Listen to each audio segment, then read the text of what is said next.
That's a good word, good name for you. All right. Caz, you are on. Okay, welcome everybody. I'm so happy to see you all. I thought, what if nobody shows up? And it was a bit dodgy at first, but thanks to Victoria and Ian, they got here quite early. Yeah, it's been a long time since I did a talk, but I did do quite a bit of public speaking in the hairdressing industry. So way back. And so when Brian said, oh, would you do this? I just go, I always say yes to when anybody asks me to do something. I just say yes. And then afterwards I go, oh my God, what have I committed to? But here we go. Yeah, I did commit to life on a shoestring. And which is why we titled this, thanks to Deepa, Blooming on a Shoestring. Because really, I'm a traveler. If I have to really get it down to something, one thing, I'm a traveler. That's what I love to do. I love to travel, I love to explore the world, but I'm also a homebody. I like homes, so it's been a real challenge for me in life. Just, deciding which one is it. And thanks to Cortes, it gave me both. I could have my home and still travel. So, that's how come I'm still here all these years later, which has been about 40 years. So, and I was here before that in going to Coal Mountain Institute for workshops. So my life has been travel and growth, I would say, personal growth, because that's why I came to Cortes in the first place, more or less, was to go to Coal Mountain and do programs. And that's now Hollyhock, for those of you who don't know. It used to be called Coal Mountain, and it used to be heavy-duty therapy. So I got well therapized over 10 years. So here's the result.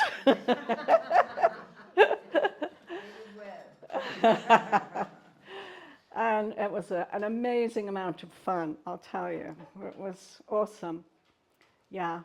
And also to be in this environment. But I came here from Africa. And I figured I was going to be in California.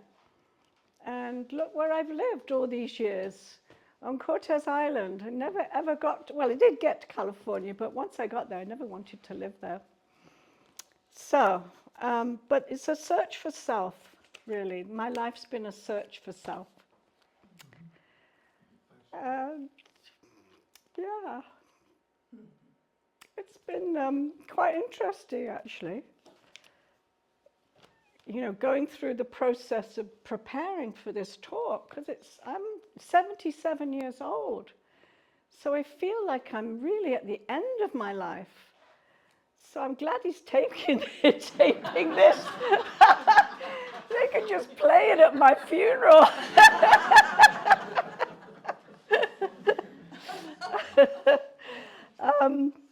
But as well as the search for self, it's been a search for freedom. Freedom has been huge for me. And whenever I would get stuck into something, a job, over the years, I'd be there for the most has probably been 4 years. And then in my life, most I've ever stayed anywhere. And I wanted to move on, and anyway, I'll tell you a bit more about that later. But also creativity, that's helped me tremendously do it on a shoestring. And, if you think I look expensive, well, it's not.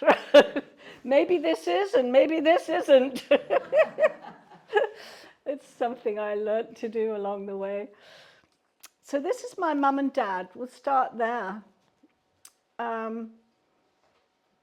we decided between us, before most of you arrived, that this is after the war, 1945. That's my mum and dad.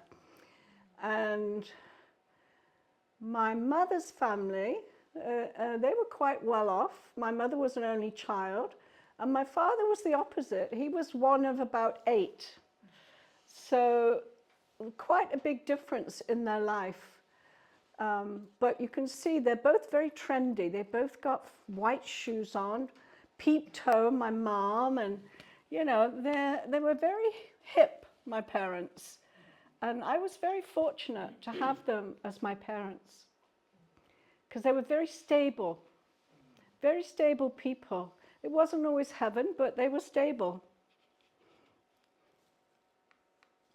And here's my brothers, and one of my sisters, my 2 brothers, and my baby sister. And, you know, we had a fabulous time this last winter all together. My parents are gone, and, you know, they love taking us out for dinner or for lunch. My sister's husband died while I was there last year. And she's now coming into her own after 39 years of being married. And here's my mum and dad. You can see she's very groovy, my mum. And, you know, I often wear leopard myself, and I'm sure I got it from my mum. And there's my mum at 90.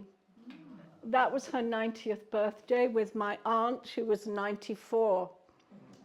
And they're drinking champagne, of course. And you can see how straight my mother is at 90, you know. She was pretty amazing, having had... Sorry? Is that still leopard print? Yes. Yeah, it is. Yes, in a fashion, yeah, slightly different one. But yes. And that aunt was fabulous. And I brought this up next because these are friends of mine that I met, Oriane Lee in my early days at Coal Mountain. So we've known each other for, you know, they're like family to me. And Anne Mortefee, we go back 50 years at least. And Siobhan and I go back around that too, 40 something, 45, 46 years. We met in Hawaii actually. And there we are. Anne takes us out in her boat now and again. We all go have lunch, which is lovely. It's my favorite thing to do. And this is my grandfather. And if you notice, this is his best friend. My grandfather was 100 there, and his best friend was in his late 90s. And you see, I'm wearing a dress with an old man on it. I never realized that till I took the photo, till I saw the photo. So we 3 old men got along really well together.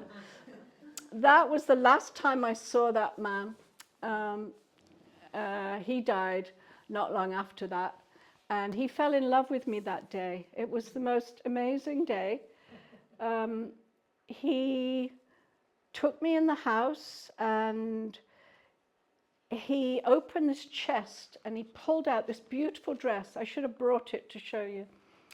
Unfortunately, it wouldn't fit me, but it belonged to his wife when they were very young. And it's beautiful layers of blue sort of net, gorgeous, and ribbon, really lovely. He said, "Now look, I want you to have this." He said, "But don't tell your grandfather." It was very special because my grandfather, that was the last time I was with him because he died shortly after his 100th birthday. He died of food poisoning because he was still living alone and feeding himself, and he loved pork pies, and I'm sure that's what killed him.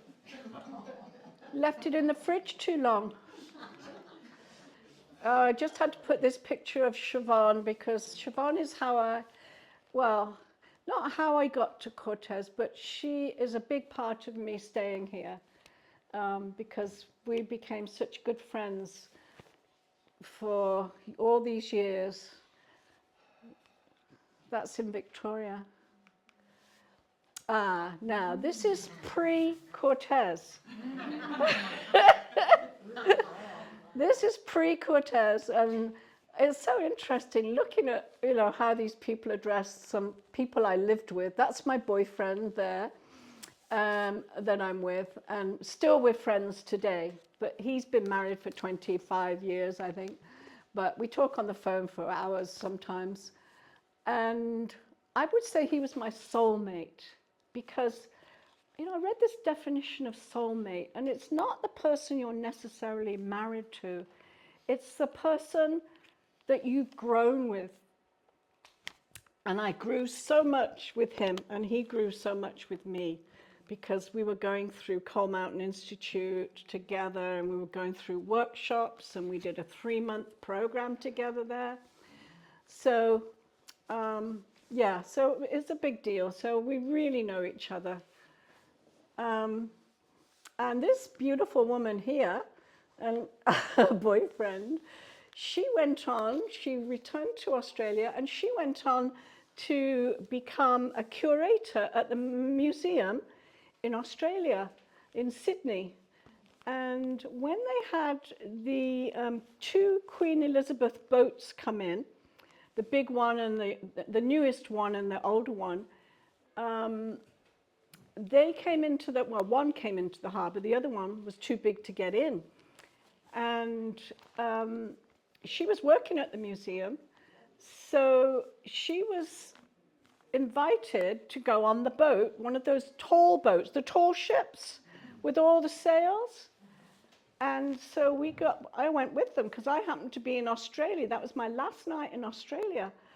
And it wasn't planned that way, it just happened that way. And so we had this amazing champagne cruise around the harbour with hundreds of other boats. And I don't know if you've ever heard of the things that happen there, but it's massive fireworks and, it's a huge, huge party.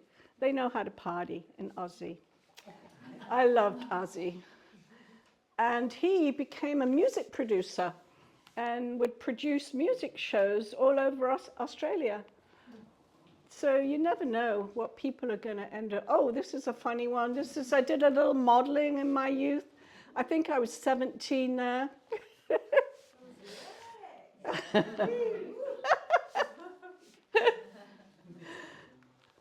Now, this is a little more racy.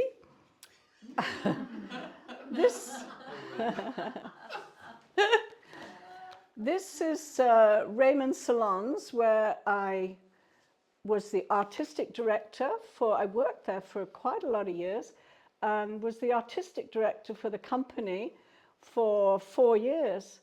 And the company, we were the largest privately owned salon chain in North America. There was none even in the States bigger than ours. And when I started there, I think they had about 24 salons. And when I left, we had 54. So I was involved in the opening, the training, so many aspects of this company. And I could just apply myself, whatever, whenever it came about. Oh yeah, I can do that. Oh yeah, I can do that. Ah! Where is this picture taken? This is taken on Robson Street when we opened the new salon. This was Raymond's new salon and a school. I had a school downstairs, a hairdressing school. It was a big move for Raymond's to be. Is that Raymond? No. That's Brian, one of our staff. As you know, my industry has a lot of gay men. They love to dress up. Is this what you would wear to cut hair? I actually did I was doing a video course, I think at that time, and with a lovely young American woman, and we had to film each other in the course. So I went as Bette Midler. So she filmed me doing a takeoff of Bette Midler. It was a lot of fun. Heaven knows what happened to the tape. So this is what I looked like before I came to Cortes. This is my business look. And that is my co-worker, Ina Chong. She was fabulous. We got along wonderfully. And you can't see the pants I'm wearing, but they actually came from Paris. I bought them in Paris. This is the kind of fashion work I used to do for magazines that would be published all over the world. Some crazy stuff. Really fun to do. We'd spend a whole day doing this, you know, doing photo shoots. One particular, I used to come up with two fashion shoots each year in the spring and the fall, and they would get sent out. All the photos would get sent out around the world to all the fashion magazines, and we got tons of publications. These are from publications. There's a few more. You know, it's sort of like fashion is. No one's going to go walk around in the streets like this, but it's then my job was to tame this down and then teach it to a team of trainers that went out into our salons to do the work. This is travel. This goes into the travel section. This is San Miguel de Allende. I'm sure a lot of you recognize it. I love this place. So I traveled a lot. In between, they liked me so much in that job, they would just let me take time out when I needed it. So I was always doing personal development work, coming up to Coal Mountain, or in those days it was in a changeover, so even when it became Hollyhock, I would still be coming up doing workshops. And all my trainers had a budget to go and do personal development work too. We were very progressive, thanks to me. Oh, this is my friend's ballet son. He's, I think he's in Madrid right now, but this is in one of my favorite places, which is behind Cancun. I'm sure you've all been to Cancun, probably. Well, a lot of you will have been. But behind Cancun, there's a huge piece of property that was bought by a hippie years ago, many acres, and right about the same time as Tiber Bay here on Cortes. And the people that bought into it, people bought shares, and the people that bought shares all had these fabulous houses, and there is some amazing houses in there. Unfortunately, I don't have any photos to show you, but I've been and spent time in that place, and it's fantastic. They've got those, what do you call them? The swimming holes everywhere. Fabulous. This is also another travel shop. This is my friend's place in Mexico, in Sayulita, another of my favorite places.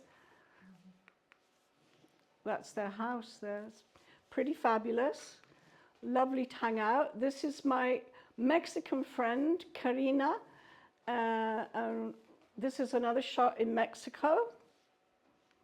I go to Mexico a lot because I also lived in Spain. When I first left England, I first went to Spain, where I stayed for about 3 years and learned to speak Spanish. So I like going to Mexico because I can speak the lingo. Makes a big difference. Oh, that's not Mexico, that's India. This is Mexico. And This is India, and I love India. I've been all across. I've been to many places in India, and specifically across Rajasthan twice. And it's my favorite spot. I love it because I love the antiquity of the world. I like going to all the old places.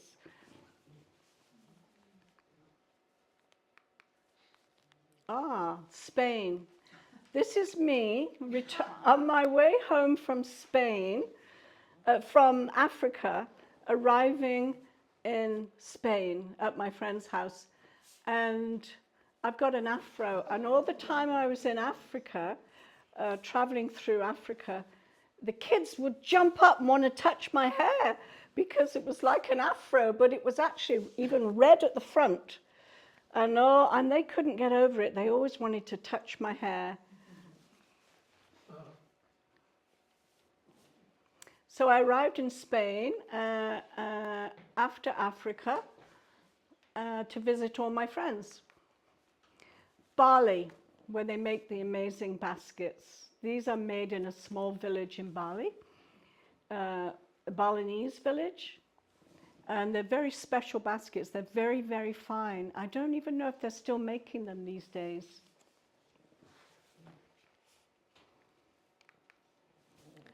This is Spain again, signpost for Palma. I was just there in the winter. I went to see this friend of mine who's, she's really more Spanish than English, but she was born in England. And her and I had a salon together in Spain for about 2 years. We used to have a laugh there at the salon because they would never speak to me in English. So the first place I worked in when I arrived in Spain, I worked for a Spanish man, and she was there working there. And she spoke fluent Spanish. And the girls that worked in the salon, they would never speak to me in English. They would only, even though she spoke English and I think one other, they forced me to speak Spanish. And of course, they'd get some laughs when I got it wrong, you know. But I certainly learned to speak Spanish pretty quick. And I was in party mode then. I was 20. When I went to Spain. And when I go in the salon, when I was working for the Spanish man, Jose, you know, I'd be out partying all night. It was a party place. Mallorca was a party place. It was full of young people, beach parties, you know, champagne. That's where I learned to drink champagne, you know. And so I'd go to work the next day pretty hungover, probably already late. And I would go downstairs, and we had a couch downstairs, and I would lay on the couch, and I'd fall asleep. And the girls would come, all the Spanish girls especially, you know, they'd come and cover me with towels from the hairdressing salon, and they'd let me sleep till it got busy, and then they'd wake me up and go to work. And when I had my own salon, well, with Julie, I had this little mini dress with a zip up the front, and we were right opposite the beach. And we had an assistant, so I would go to the beach. She didn't like going to the beach, so it was perfect. She'd work there in the day, and when it got busy, they'd come and get me. Our little assistant would come running out, "Come on, kids, come on." Oh, I tell you. Those were the fun days, I'm telling you. And this gentleman here, he is Japanese.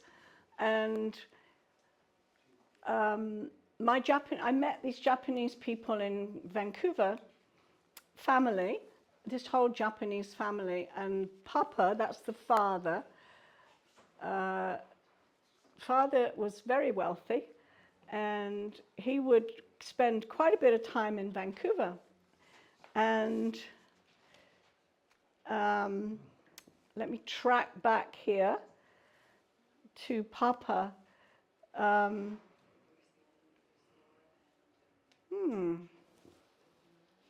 that the wanting to be invited to the wedding? Oh, that's it. Thank you. Thank you. Yes. Should have made more notes. Yeah. When he came my sister came to visit from England, and he kidnapped her.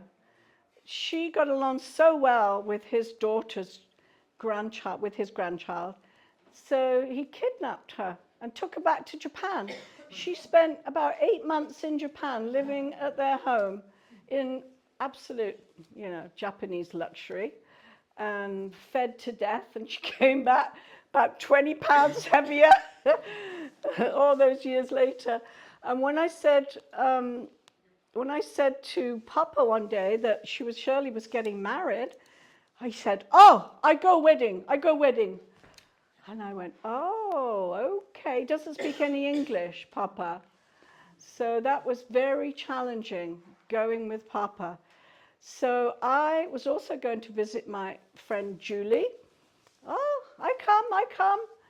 So we had this fun, it was actually quite an amazing time, because, I didn't have to spend a penny. We ate in the best places and, stayed in the best hotels and had a wonderful time. But we couldn't speak, it was all sign language. Anyway, so that was really fun. So he came for the wedding, and she got married in this place called Combe Abbey, which is quite a famous abbey in England. And it's not far. It was on our doorstep where we lived, just up the road and in the country. And a magnificent abbey that had a lot of money spent on it to turn it into this luxury hotel. And my sister decides to get married there. She's also, does everything on a shoestring. We couldn't understand how she could do it, but it turns out they weren't very busy because they just opened, so they gave her the deal she couldn't turn down. And so it was fabulous. I don't have any of those pictures, I'm afraid. But Papa was fabulous. He stayed, we go in the hotel, we walk in the hotel, and he goes, "Oh, I stay here. So he never went home. He stayed in that hotel that night. Somebody went and got him toothpaste and whatever he needed. And he just spent the night there. Okay, here we're in the Galapagos Islands for New Year.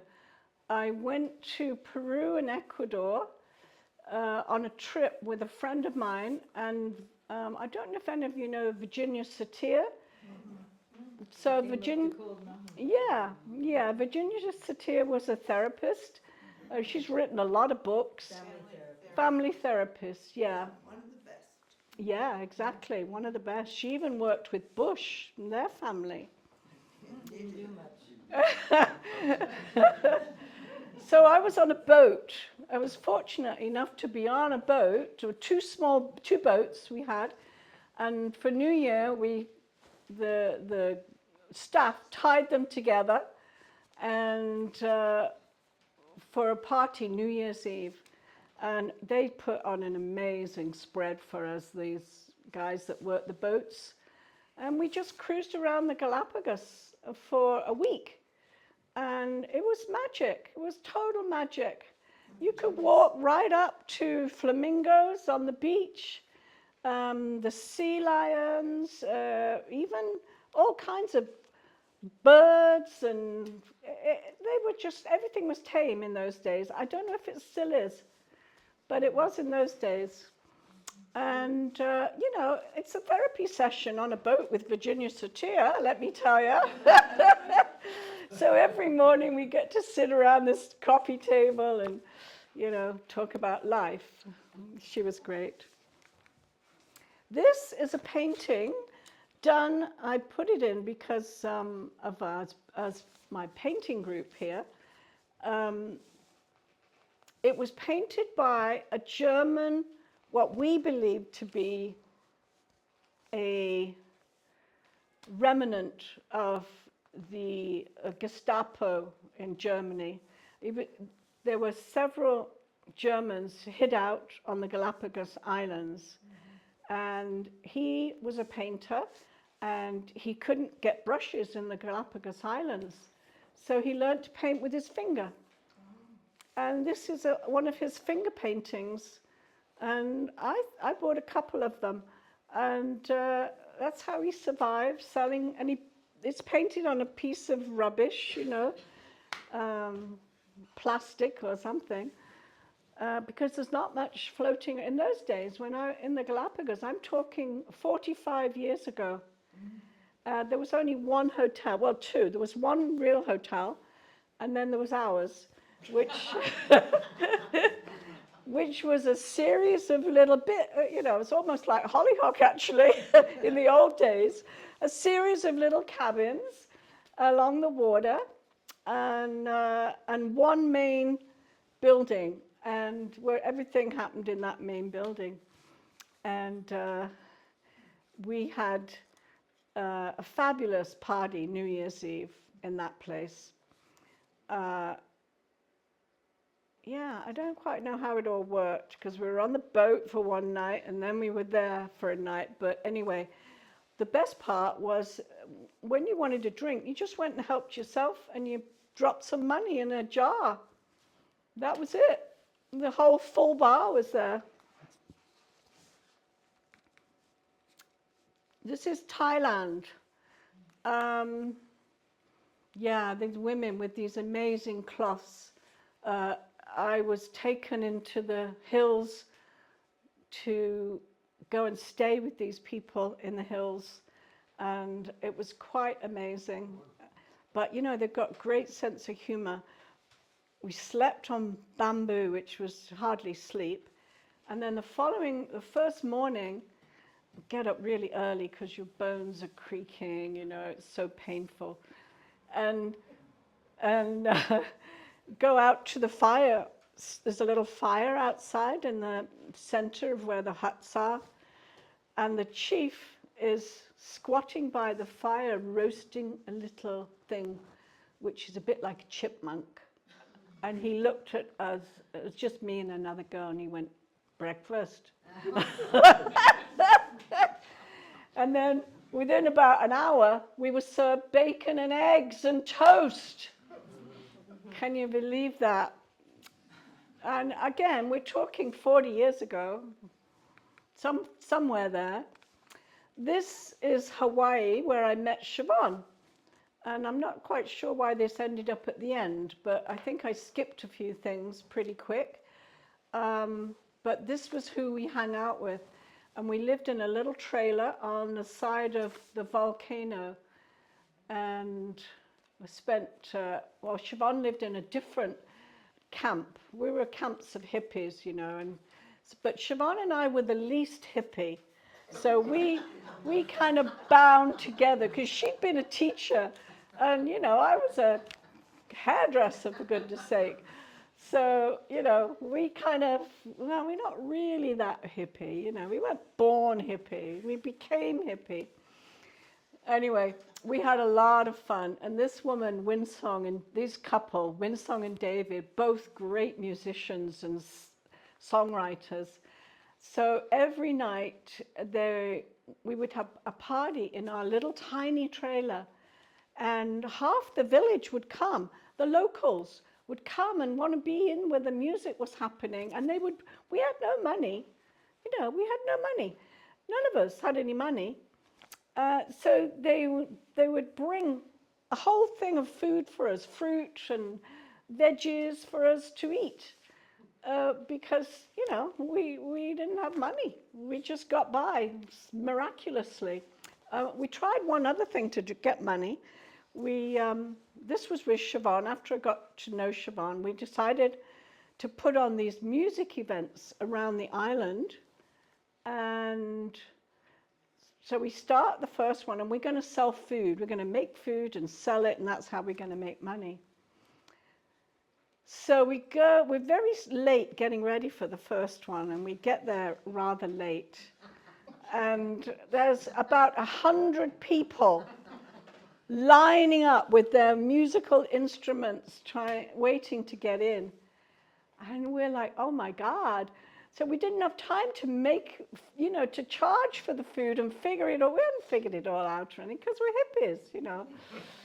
And so what we did was we just gave all the food away. We gave it all away. And then we decided after that it would be a potluck. We gave up trying to make any money. Oh my God, that was fun. But we had a lot of fun.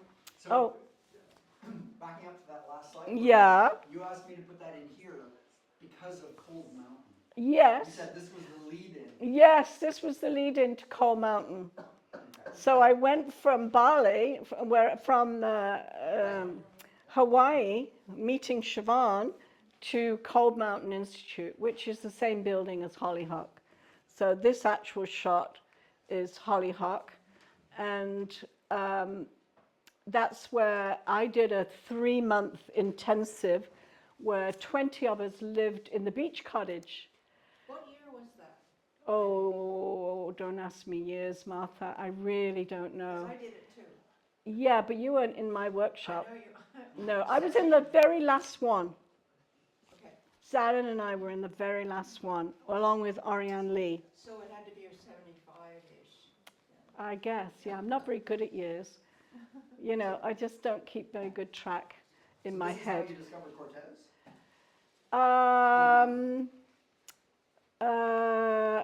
Well, before I did that workshop, oh no, it's when thank you, Brian. He's my prompter. I have to pay him after this. No, when I was in Vancouver, I met a girl. I hadn't been in the country for very long. And I met a young woman at a house, and she was escaping from her boyfriend who was trying to kill her. She lived in Mexico, was living in Mexico, and she said, "Oh, I'm going to Cortes." I said, "Where's Cortes?" She said, "Oh, it's the most fabulous place. I've got friends there. You should come." So, don't ask me twice. You know that.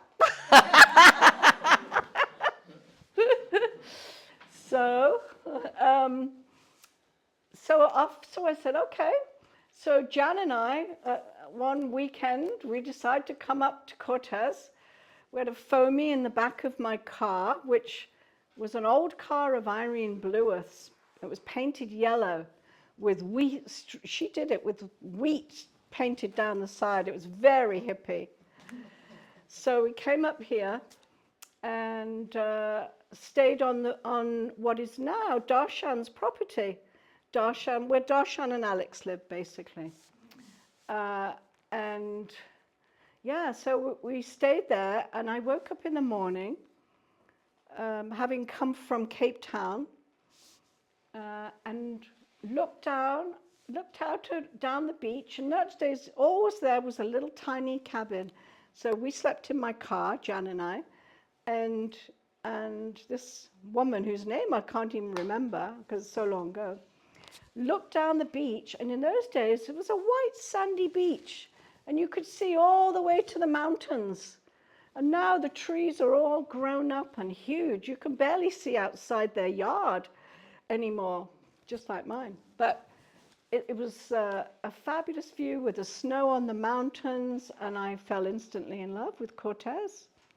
I just loved it. And then as the weekend went on, I got to meet people, and the thing I loved about Cortes was people had time for you.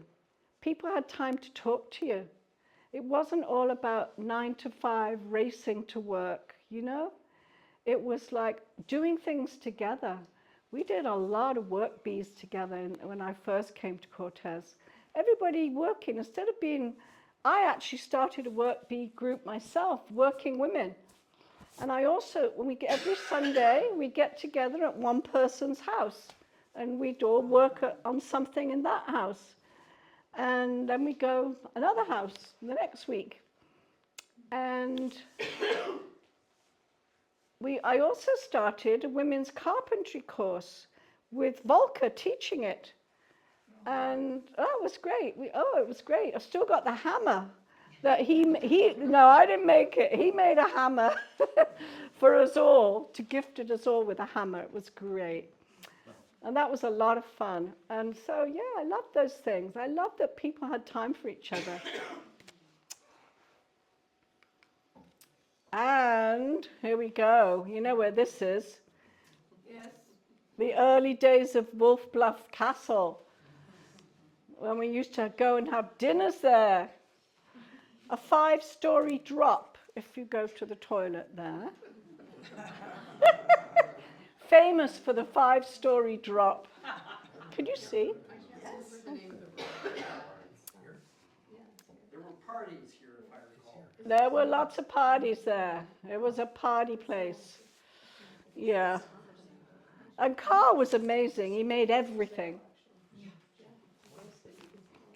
How are we doing for time? Good? Oh, yes, this is the other reason I came here, because you could be naked on Cortes. Do you know, there's very few places in the world where you can be naked. There's very, very few.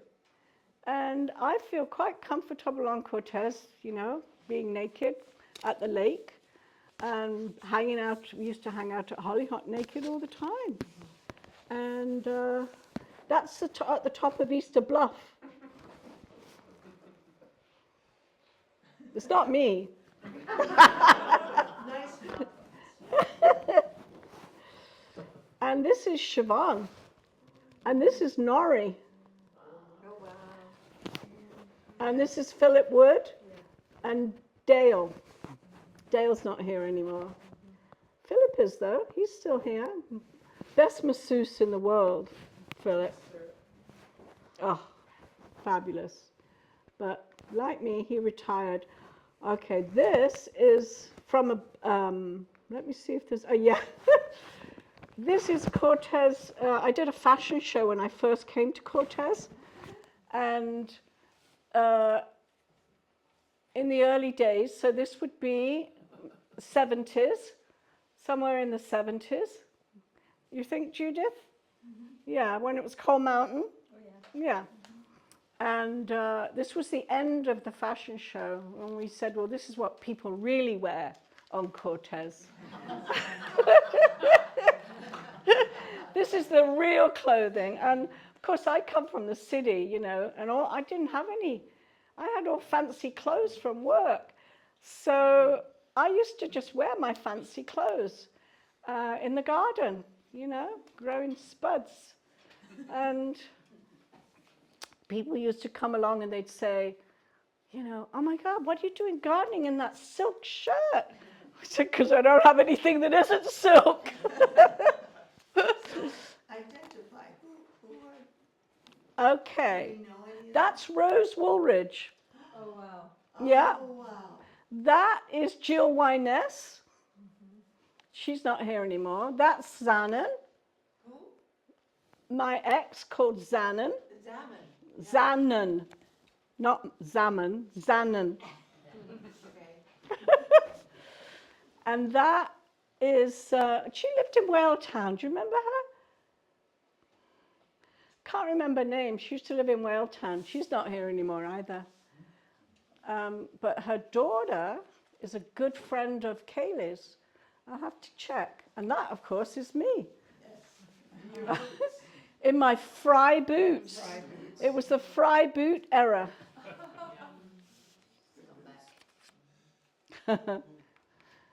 And this is what the beach looked like at Hollyhock back then. Because there was a lot of logging going on. Certainly didn't have much sand.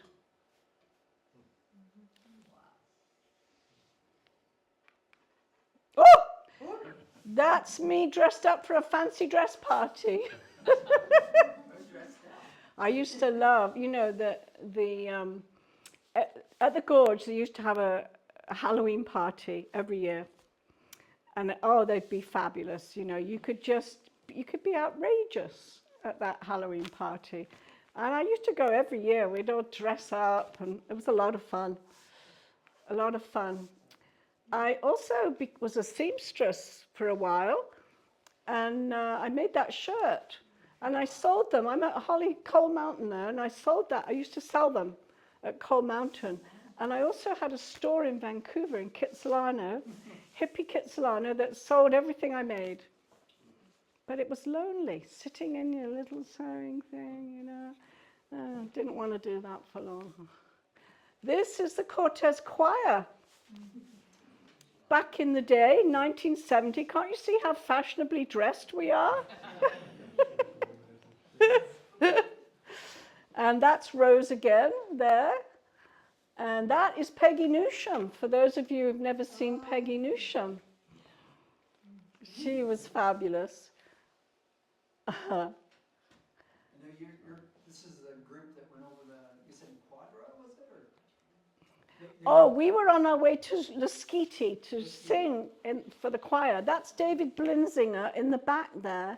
And many of you might know David Blinzinger Jr., who plays the, what does he play? No, saxophone. And that was his dad who led the choir. Yeah, quite a character. He went on to work on the cruise ships. And there's Rose again. And that's Yvonne Kipp. And this is the daughter of Peggy, who funded Hollyhock in the early days. What was her name? Rain? That's Rain, yeah. Yeah, she wasn't Rain then, though. She had another name then. Becky, that's right. Who said Becky? Yeah, you know Becky. And those hats were all made by Eileen on my street on South Point Road. Oh, and I did flowers too. And this is me doing flowers for Hollyhock along with Pam. We did a workshop, flower arranging too. That was a lot of fun. And this is just some shots. This is as in Tofino, when Kaylee started Taco Vino. This is my land, the clearing of my land. The first wall, it's the only wall in my building, in my house, that doesn't have a window. So he had to put that wall up first. Back up again for a second, because you said something back to the on a shoestring theme. You bought this land. Oh yeah, right, how I got this land. Right. Yeah. Yeah, this is the shoestring. I came to Cortes, when I came to live here, I had 15,000 in RSPs from my company that I worked for, from Raymond Salons. And that's all the money I had. I never saved any because I had fabulous clothes and fabulous shoes, you know. And I went on fabulous trips, as you can see. So I never saved a penny. But they presented me with these RSPs at the end, which I was very grateful for. And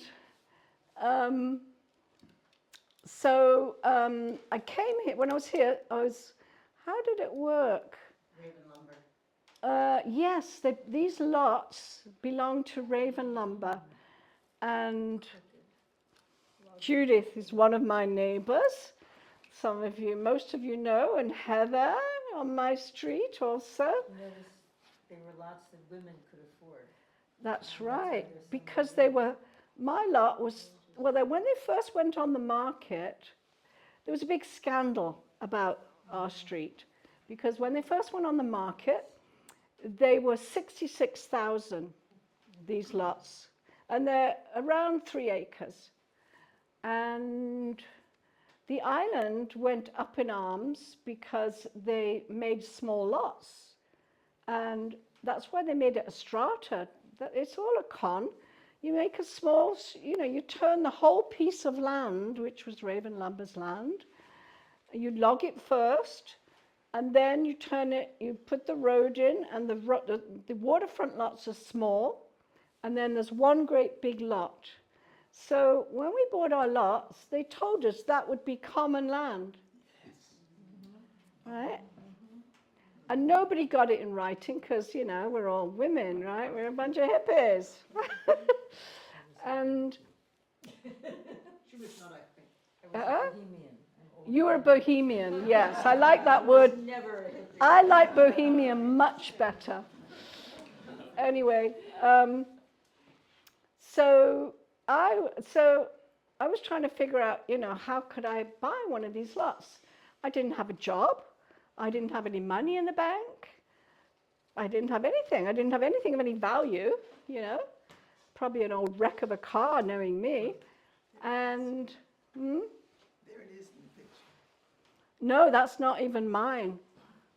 That was somebody else's. And so somebody said to me, well, go to the Cortes bank. Well, you know, there used to be a bank on Cortes.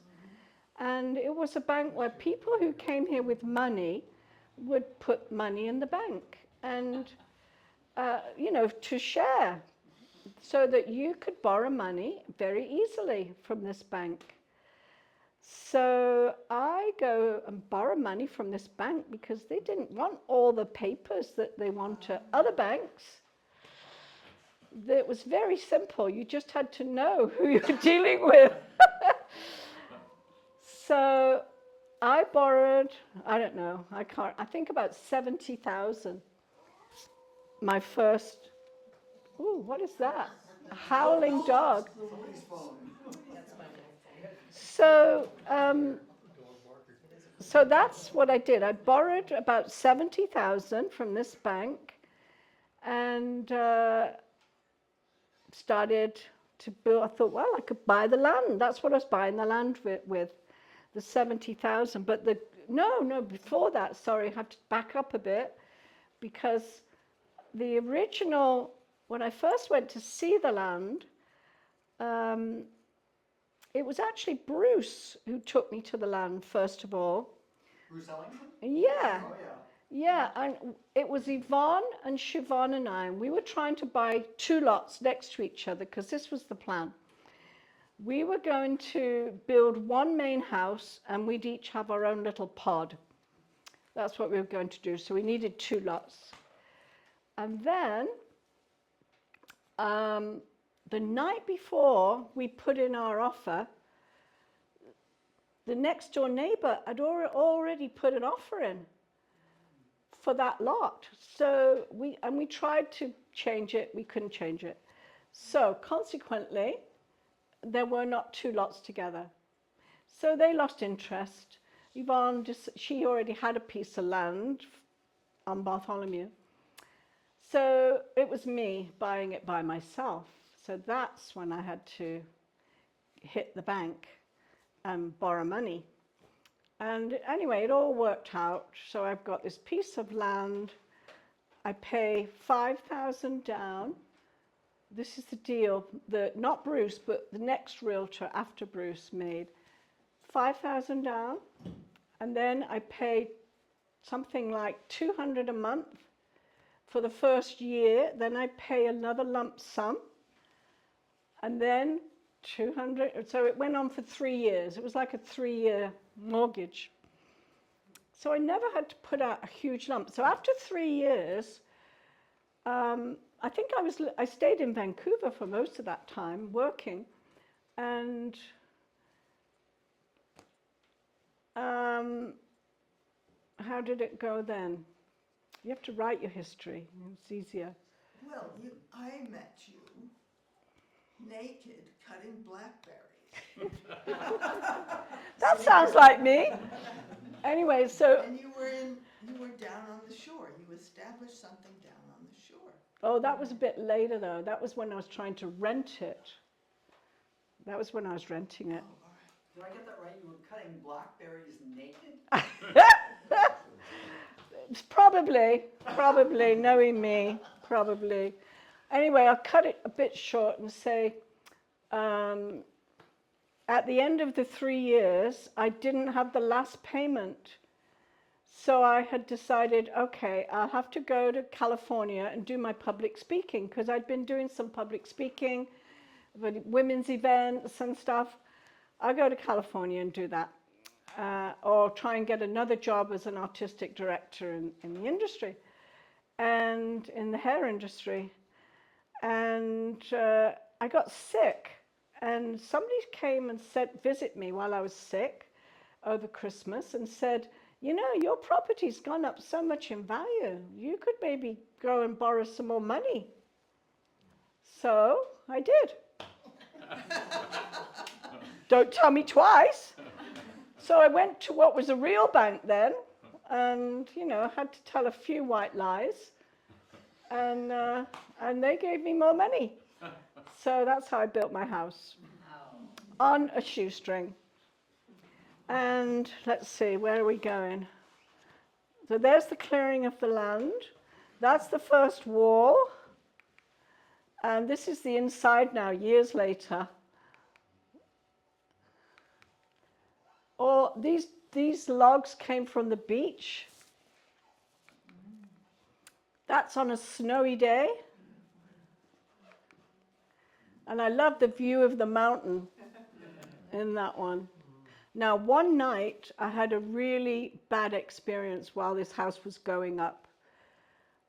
They had, before the windows went in, they'd loaded up the gyprock to get the gyprock up. However, you're not supposed to get the gyprock until you've got the windows in. But the windows didn't arrive. And it was like a nightmare. Because one night, the gyprock's in there, there's no glass, and a southeaster brews up. And it's midnight, and I'm staying in a house on Potlatch, and I can hear the wind coming, and I'm freaking out. I go over there, and I start to put tarps over the windows, and I get to this window, and I had to put, it's blowing probably 70 Ks at this point by the time I got to that top window, and I had to put a giant ladder up in the pitch black. There wasn't even a moon, and I'm up this ladder, and I'm saying to myself, I'm crazy, I'm going to kill myself. And I'm bashing in the nails, and all night long, I was there trying to hold, they kept trying to blow off, and I just was going around all night trying to keep the gyprock dry. And if you go in my house, you will see a few little ripples here and there where I didn't do such a good job. Anyway. You did an amazing job. I tell you, it was scary. And at 6 in the morning, I go down the street. Siobhan was living down the street then. And I knock on their door, hysterical, you know. And help me, God, help me! Anyway, I survived, and the house survived, and here it is, and it's still there, and I love my house. And later, I built a little house. Oh, that owl hung there for about 5 days on that post, right? I could go up to it, and it would go like this. It would go, open one eye, look at me, you know? Oh, it was hysterical. And he was looking for a rat. There was a rat around. Now, you don't see those very often, do you? Those big barred owls anymore? There used to be a bunch around, but not anymore. This is the early days of the beginning of the garden cottage, where I knew I'd have to move out because to begin with, when I finished the house and all the money was gone, I had a camp on the beach, and I lived on the beach for 2 summers. That's where I connected with Heather. She's living on the beach a bit further up. And we'd be wandering around on the beach naked, you know, because nobody ever came down there. And this is the first of my little garden shack, you know, and built very cheaply, again, on a shoestring. And this is how it looked later after I added this extension cost more than the whole part originally. And that, oh yeah, I did a garden. I put in a big garden for Doreen McIlvaney on the gorge, huge garden. And that was after I left doing flowers and managing Hollyhock. And this is my dear Lisa. The inspiration, I ran out of money to build houses and buildings, though I love it. And my whole family's in the building business. So, you know, it came naturally to me. But I didn't have the money. I couldn't borrow anymore. So with Lisa's encouragement, I started painting because it's cheaper. Canvases are cheaper. And this is us, there's Jane. This is us in Lisa's studio. And there we are, our painting group. And, you know, this has been such an inspiration. I don't know if I'd get through with Lisa being gone. Huge, huge loss for me because I was at Lisa's wedding, you know, so I've known Lisa for so many years, and it was incredibly painful. But I've got through my art girls and my friends who survived.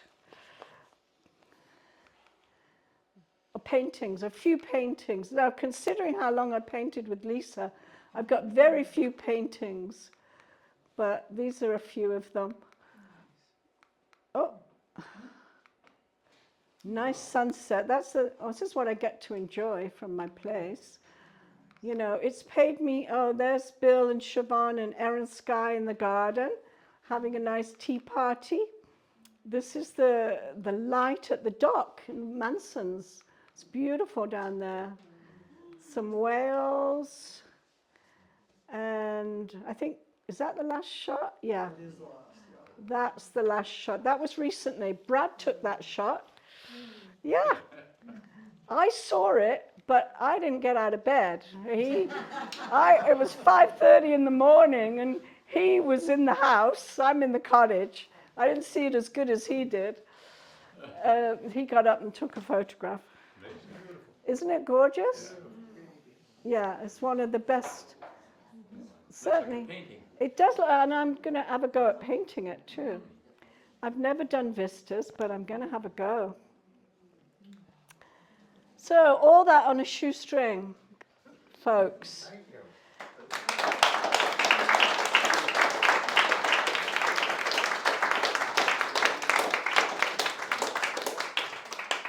Thank you, thank you. I wish I'd had the energy to have a tea party, you know, with a few jugs of champagne, but unfortunately that wasn't meant to be in the middle of summer.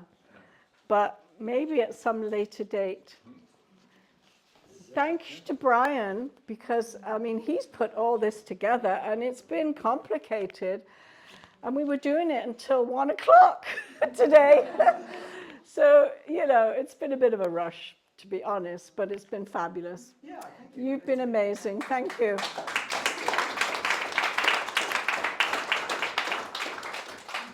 Are there any questions? No questions? I have a lot Oh. of questions. Heather. Heather, sure. I'm glad you didn't tell about your dad. Oh, yeah, I forgot about that That's bit. all right. No, that's good. But I just want to say, I have always been absolutely amazed by, because we started out with not bare land, blackberries all over. I remember sitting in the hot tub with you and Siobhan and Yvonne and listening to you make plans. And things went awry, but you always managed to do it. So I want you to tell about the party you had down on the beach, how you would give parties when you had nothing. You were renting the house. Do you remember that? It was when Annika and Pierre were alive. And yeah, and George. Well, you know, I was living on the beach. So where'd you have a party? On the beach. Wasn't that until the landslide happened and there was That's no right. road? That's right. Yeah. Yeah, a chunk of land. George Cirque, who's been a great friend of mine, and you know, I couldn't have done any of this without my friends. I'll tell you, I feel so fortunate, you know, to have such great friends. And Dana's partner, husband, Dana's husband, Mark, we've been friends ever since I came to Cortes, and he's been the best friend. And George Cirque was a great friend of mine and helped me so much get physically things together. You know, Siobhan would help me spiritually, hold it all together. You know, we need our friends. It's so great to have friends. Otherwise, you can't manage. You know, especially as a single woman. You know, so I'm so grateful to all the people that have supported me over the years. I've had a blessed life. I really have. You know, it seems like everywhere I go, things turn out. Yes. It always turns out good. So you found yourself then? I found myself, yes, through all this travel and all this. You find yourself through those tough times, climbing that ladder. I can't believe I ever did that, you know, with a hammer in a pitch black and nails and nothing, no way to hold on, and the wind's blowing about 70 miles an hour. And were you naked?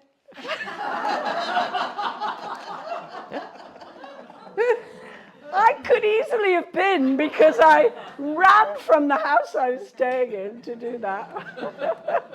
But you were always feeding people too with nothing. Yeah, well, You know, I'd walk up the beach and there'd be a gathering of people and you had managed to feed them all. yeah. Yeah, I love feeding people, you know. I love feeding people. And, you know, I find inexpensive ways to do it. That's what that's my gift, you know, is being creative. You know, you can just come up with things. You just invent things. Uh-huh.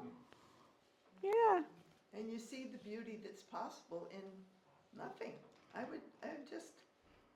did you manifest that?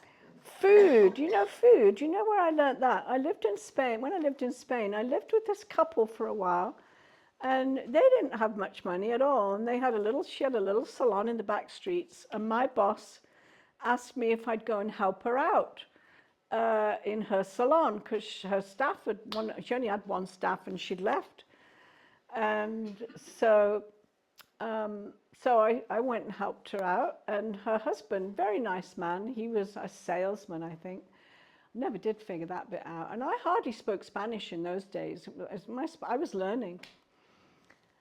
And I'd go home, and they fed me. And I'd open the fridge, and it looked like there was nothing in it. And then the next thing you know, they got this amazing meal on the table. So I learned a lot from them, how to eat with very little and eat good.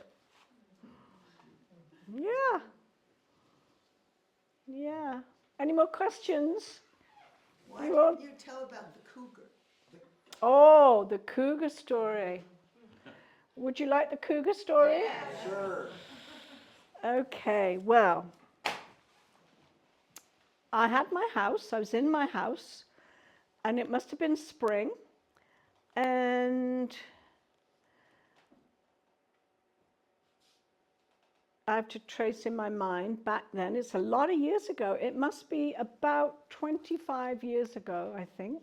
Maybe 20. 20, maybe 20 years ago.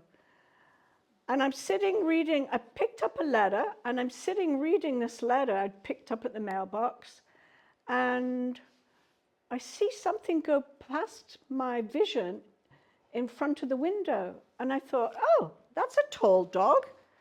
I've never seen that kind of dog here before. Who does that belong to? We didn't really have many dogs on South Point, thank goodness.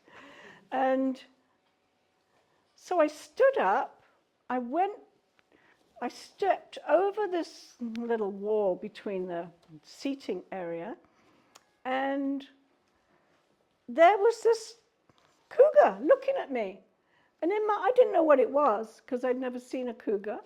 And I went, lion, circus.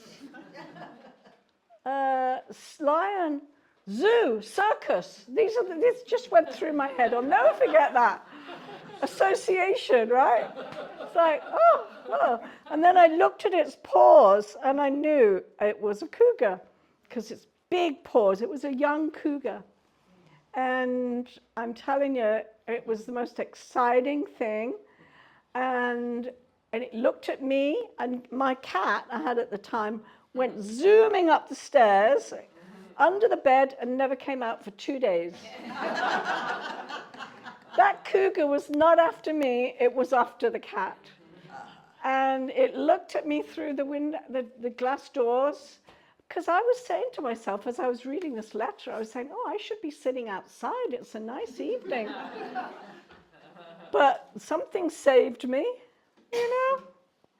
Something saved me. So, my intuition, I think I have really good intuition. And that has guided me around the world.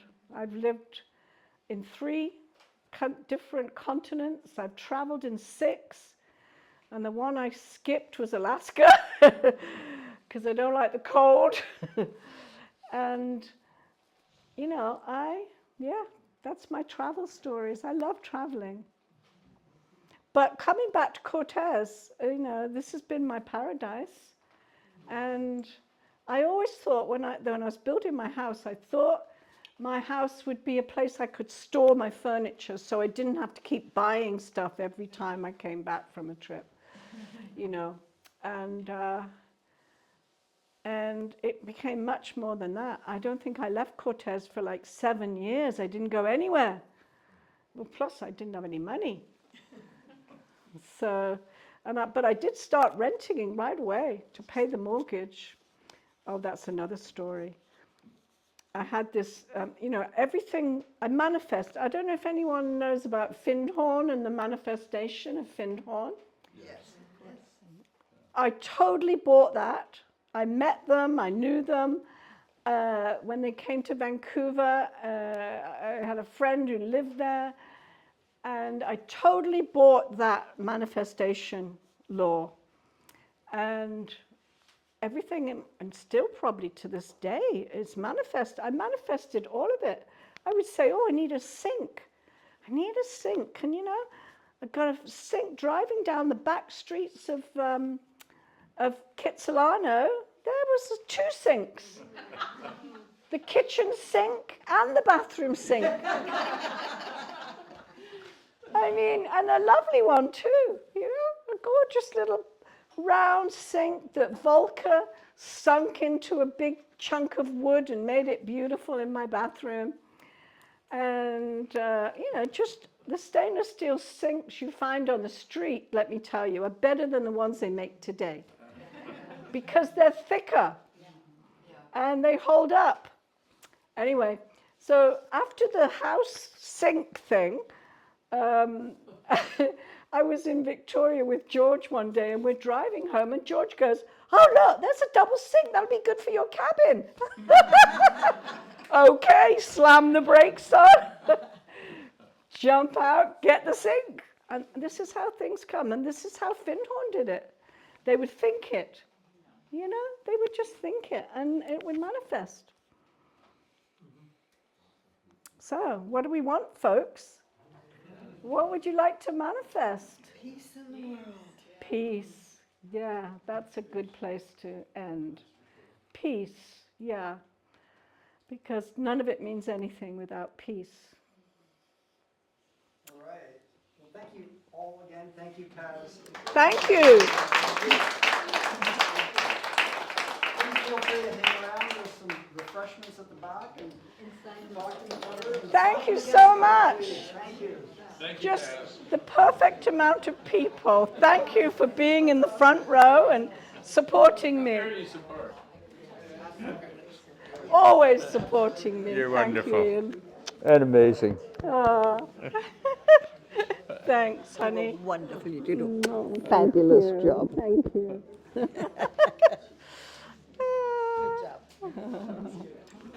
All my Glad to buddies. see those pictures. That. Oh, good.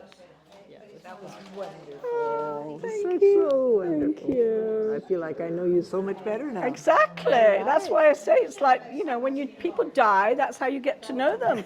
You go to their funeral and Yeah. Yeah, and they show their movie. how you doing? I'm doing fine. Did you see the raft is there The what? at the lake? Did you manifest that? Yes. Yes, I've been working on it. Took me 2 years. Oh, yeah, she and I, we talked about it, and I did nothing, and she did a lot. There you go. It's there. Fabulous.